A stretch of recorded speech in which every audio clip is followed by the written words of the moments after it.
Good morning student. बेटा आज हम आपके पास लेकर आए हैं रियल नंबर के कुछ इंपॉर्टेंट क्वेश्चंस। ठीक है, देखते हैं। और ये एग्जाम पॉइंट ऑफ व्यू से बहुत इंपॉर्टेंट है, ध्यान दीजिएगा।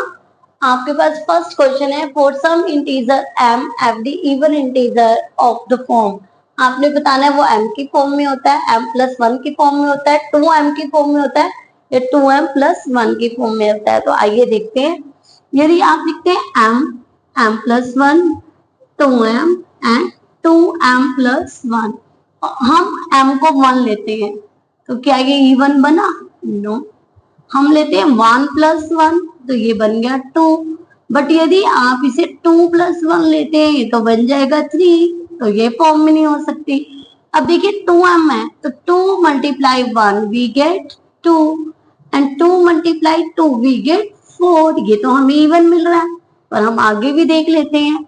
देखिए 2 × 1 we get 2 and +1 we get 3, तो ये फॉर्म में नहीं हो सकती। तो आपकी जो इवन इंटीजर की फॉर्म है वो कौन सी होगी?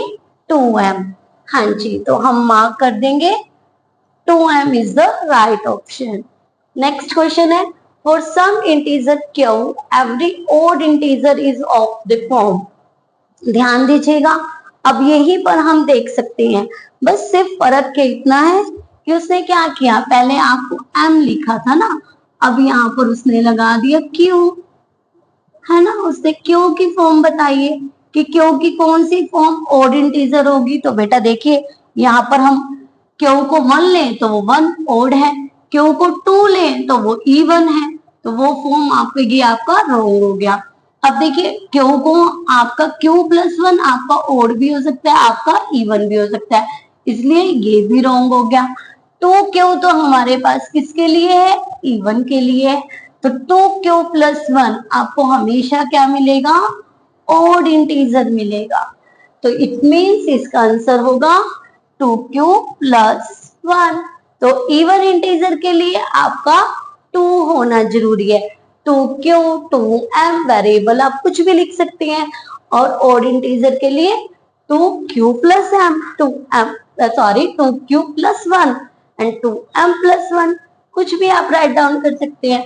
अब नेक्स्ट क्वेश्चन है आपका, n² - 1 is divisible by 8 if n is, देखिए तो उसने क्या कहा, तो n क्या होगा? एक इंटीजर होगा, वो तो है ही, इंटीजर तो होगा ही। अब उसे कहा तो ए नेचुरल नंबर, या फिर वो एक नेचुरल नंबर होगा, तो नेचुरल नंबर वही इंटीजर है, वो नेगेटिव भी हो सकता है, वो पॉजिटिव भी हो सकता है। यस, उसे कहा एन ओड इंटीजर। अब देखना है हमें कि वो ओड होगा या फिर वो इवन होगा। आइए हम चेक करते हैं।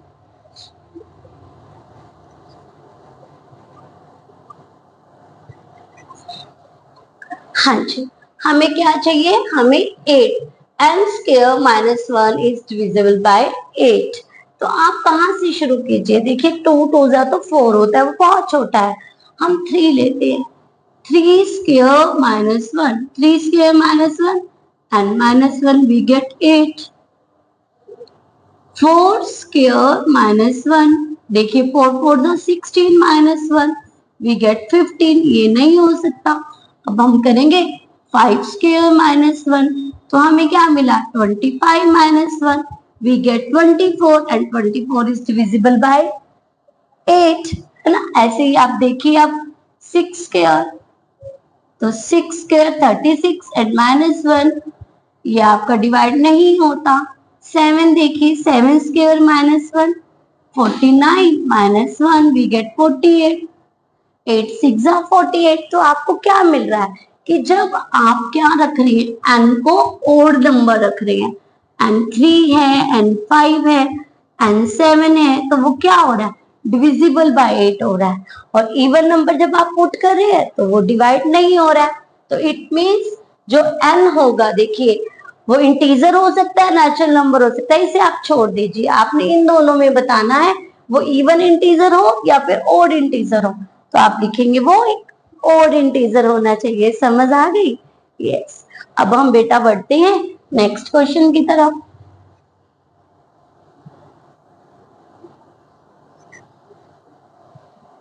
नेक्स्ट क्वेश्चन में बेटा जी आपको कहा है if the HCF of 65 and 117 is expressively in the form this, then the value of m is, m की वैल्यू फाइंड आउट करनी है। तो आपका इसका HCF क्या होगा, देखिए 65 के फैक्टर क्या होते हैं, 30 5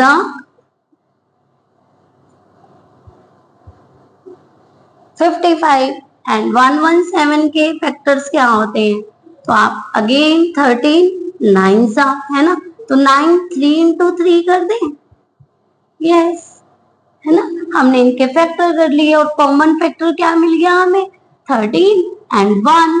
तो आपका HCF क्या हुआ बेटा जी, HCF हुआ 13 मल्टीप्लाई 1 वी गेट 13, है ना। अब इसको एक्सप्रेस कैसे कर रखा है, इस फॉर्म में कर रखा है, it means 65m minus 117 is equal to 13, ये आपको HCF गिवन है।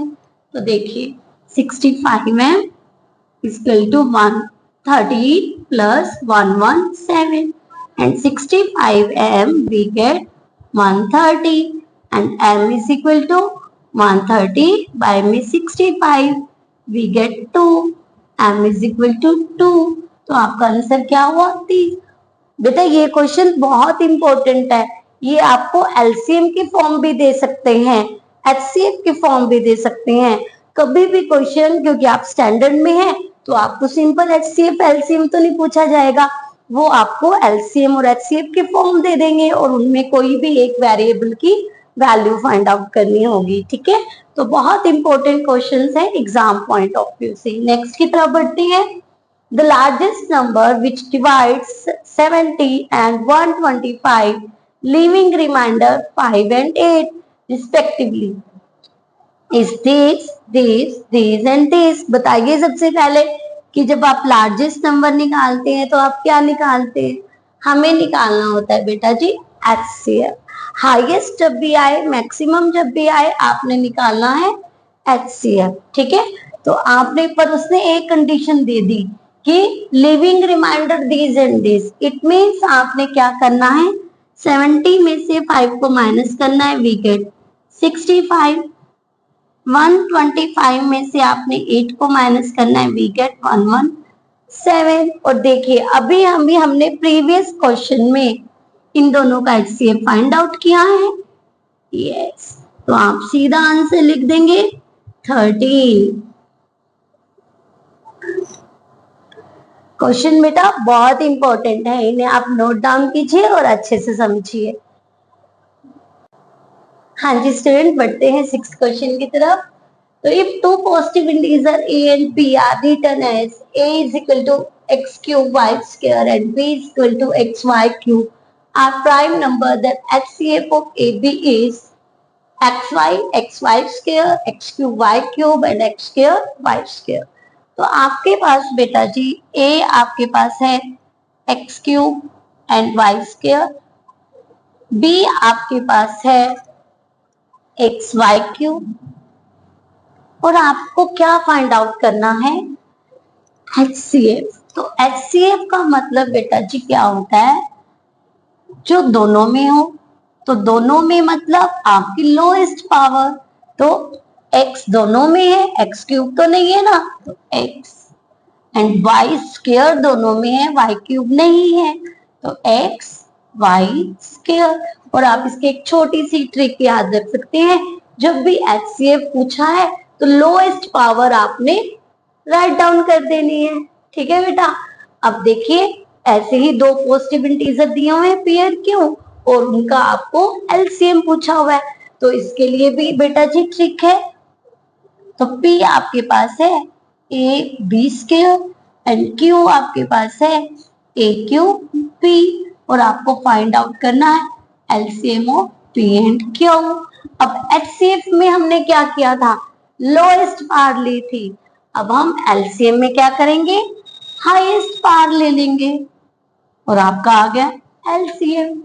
बहुत इजी और बहुत इंपॉर्टेंट आपका है, क्योंकि सिंपल आपके पास LCM HCF नहीं आने वाला, आपके पास आएगा वेरिएबल्स में। तो जब भी आपने HCF निकालना है लोएस्ट पावर, एलसीएम निकालना है, हाईएस्ट पावर। अब हम बेटे बढ़ते हैं नेक्स्ट क्वेश्चन की तरफ। The product of a non zero rational and irrational number. तो यहाँ पर मैं आपको और क्वेश्चंस भी करवाऊंगी।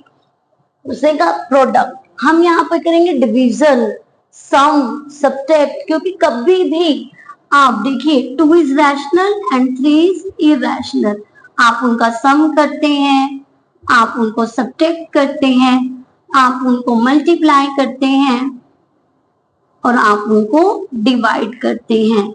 आप इसे ऐसे भी लिख सकते हैं। तो वो हमेशा क्या होंगे, इरेशनल होंगे।